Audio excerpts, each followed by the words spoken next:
Good evening friends, কি খবৰ? আপোনালোকৰ খবৰ নিশ্চয় ভাল। আজি আহিছিলোঁ আমাৰ গোলাঘাটতে থকা সতীয়াদিনী কলাক্ষেত্ৰ পাৰ্কখনলৈ আহিছিলোঁ।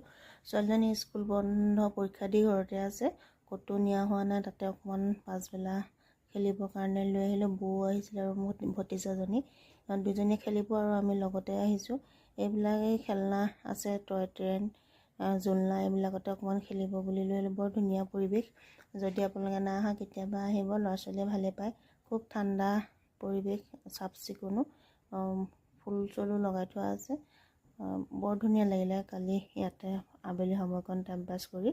ভিডিঅ'টো আপোনালোকে শেষলৈকে চাব। যদি ভিডিঅ'টো চাই ভাল লাগে লাইক শ্বেয়াৰ কমেণ্ট কৰি দিব। আজিলৈ আহিছোঁ আৰু নতুন হ'লে পেজটো ফ'ল' কৰিব। ধন্যবাদ।